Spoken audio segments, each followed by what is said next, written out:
you know has already been published by top researchers in top journals. Someone just needs to point out all the pieces that are already here. This may look confusing, but admit it, it's pretty. And this is the outline of the demise of climate science.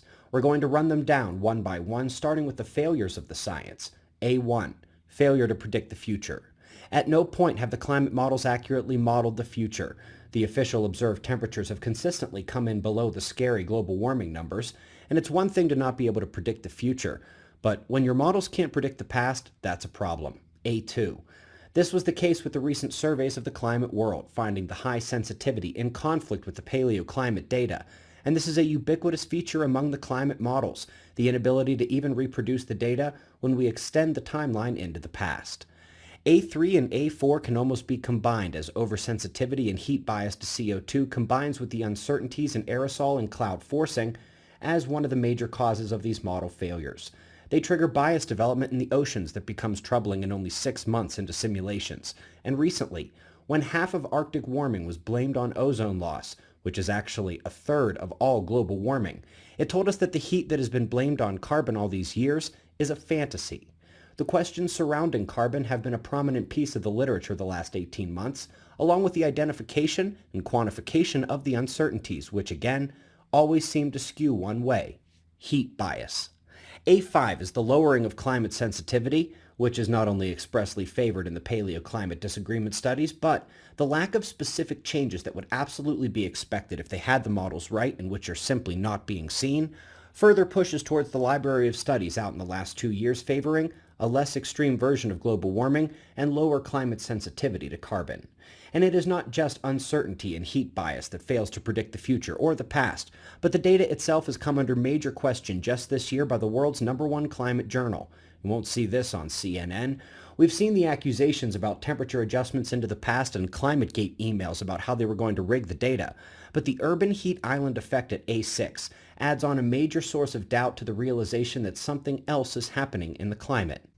A7 is a point of discussion. Anytime someone points to studies about how global warming is going to get us all, or there's a consensus in the science, those are the studies that have the bias, uncertainty, urban heat island effects, and which can't predict the future or the past. A8. Yes, folks, the changes we are seeing are going to trigger an ice age. When the water is locked as ice at the poles, the oceans are more saline and the mid-latitudes are temperate. Melting the ice at the poles affects the heat transport in the oceans and triggers rapid cooling towards ice age conditions, not to mention those major snow and cold events that have crippled parts of Europe and, more recently, Texas. Climate models fail tremendously at their foundations, and the studies saying otherwise are guilty of an A-list violation, or multiple, and at the end of the day, it's all leading to cold anyway. Section B is unappreciated forcing, the things that are really affecting the climate. Starting at B1, volcanoes. This is the volcanic aerosol cooling of the atmosphere during the time of official climate science. The problem is that this is the data from the US government on volcanic cooling going back more than a millennia.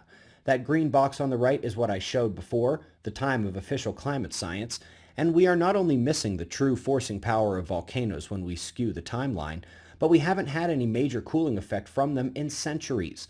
When they ask where the century of heat we just had came from, if we're cutting back the carbon blame, part of the answer is that volcanoes have been taking it easy on us, not blocking out as much light. And then you move on to B2, where you add more to the equation to make up for CO2. These are all the published and confirmed correlations and mechanisms of solar forcing of the atmosphere. And here's what official climate science allows into the discussion: just irradiance, which not only misses the majority of ways the sun affects us with its particle and field forcing, which is a massive blunder to anyone who can grasp the energy conversion of particles to light, that's right, and the way they do irradiance is nonsensical as well. This is our favorite recent example, the irradiance and therefore solar climate forcing in official climate models during the September 2017 solar storms, the largest in 12 years.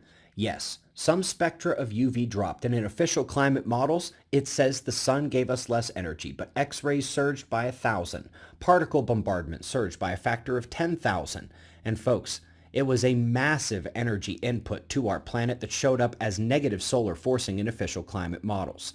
By the way, the entirety of solar forcing is organized into a climate playlist that can be found linked right below this video, where you can learn what the real effect of those solar storms were on the planet. Cosmic rays are where they fail again to appreciate the sun. Where the sun is weak, it not only gives us less energy, but it blocks out fewer cosmic rays, which trigger cloud condensation and attract dust and vapor particles to enhance the albedo cooling. When the sun is active, it blocks out those cosmic rays, in addition to giving us more energy. That makes it a double whammy of heating versus cooling that, again, is not factored into climate models. The literature from the last decade on cosmic rays and lightning has also been solidified in the last 2 years as well.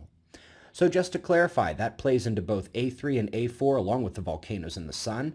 And now get this, they not only can't predict the future or the past, they peg CO2 as the problem along with uncertainties. Low carbon sensitivity is favored, and the changes that we're seeing are actually going to lead to cold.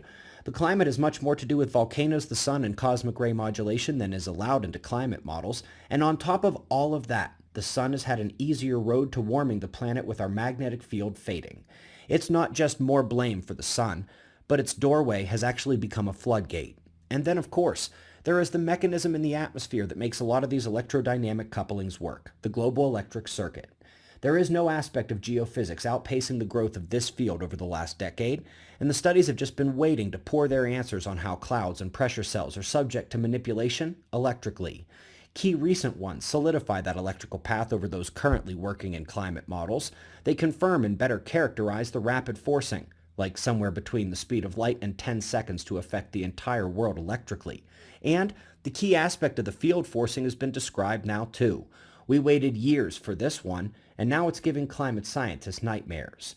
Here's one that won't go into print until June, but it's going to be another slam dunk for these electrical pathways, connecting them with the solar fields, the IMF, which means the global electric circuit is actually a solar system electric circuit. You can find my favorite 500 solar climate forcing papers as of 2020 in one place, spaceweathernews.com/publications. For every one I showed in this video, there are dozens I didn't. When you enter this discussion with someone else, it's their failure to predict, their bias, their uncertainty, favoring lower sensitivity, and reality is that we're heading for an ice age. Studies saying we're in danger from heat are guilty of that bias, uncertainty, and inability to predict. They don't use solar particles or field forcing, or an appropriate treatment of volcanoes, solar irradiance, the magnetic field, or the global electric circuit. And when they can't counter the model failures, the bias, and the cooling trends, or the treatment of the sun, volcanoes, or electromagnetism, they will attack the source, the speaker, and then you know you won. Read below for more.